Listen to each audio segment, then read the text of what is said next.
I just had so many things going on in my life, so many crises and just traumas from war, and just so many memories of things that I felt wrong about.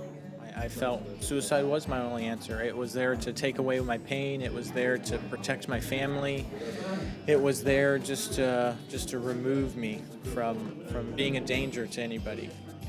I felt like it was necessary to do because I was just struggling with so many horrors in my life.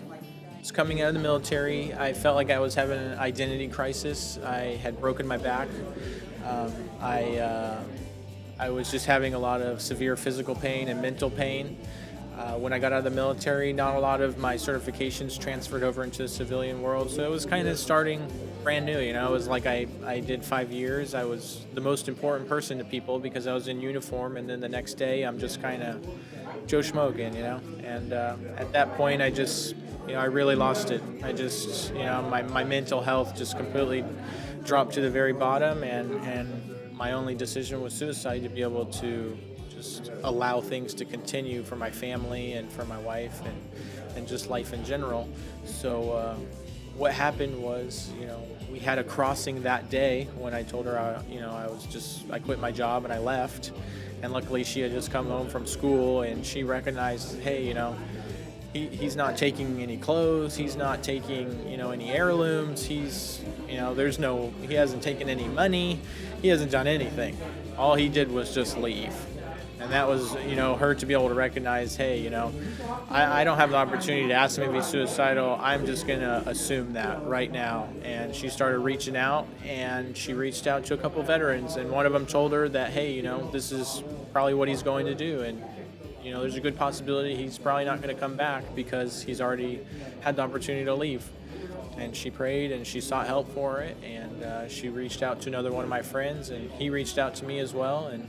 And started asking me those questions, and broke the ice and allowed me to feel normal again, to be able to talk about a lot of the issues I was having. Because a lot of my stories are just things that most people don't relate to. Not a lot of people just don't end up in a war zone, let alone go out into the war zone and deal with the nitty-gritty of it. So to be able to come from, just a complete loss of self-worth, and being completely filled with self-hatred and survivor's guilt, and just a world of depression and all kinds of stuff, to me it was big to be a part of my own health plan. So for somebody to say it's okay to call the suicide hotline and to talk about these things, because it's normal for the situation that you've been through. It's normal to feel that way. If, a spouse dies or a child dies, you're probably going to have some of those feelings. If you don't, if you fail out of college, or, you don't get the career you want. Those are usually pretty normal feelings, and that's okay. When we break our arm, we go to a doctor. When our minds break, we go to a doctor, and that's perfectly okay. It's what healthy people do. They go and seek help when they're not feeling healthy.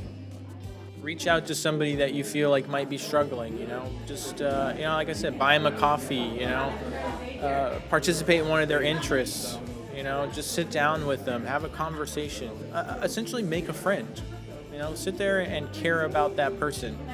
I know sometimes it might take an extra 20 minutes, or it might, kind of ruin your plans for that day, but guess what? Their life is so much more important than just us having to step out of our comfort zones, that we really have to put an emphasis on that. It's just to go out there and just love people again. We're so concerned about, is this going to make me look cool, or, maybe I'm going to ruin the relationship. But guess what? A ruined relationship is not as important as they're living. I'm doing significantly better. It's still something that, crosses my mind each and every day, because it's just such a big part of my life. But every day I get to stand up and be hopeful in the Lord, and to be able to say, you know what, I have people here that love me, that are willing to support me. I have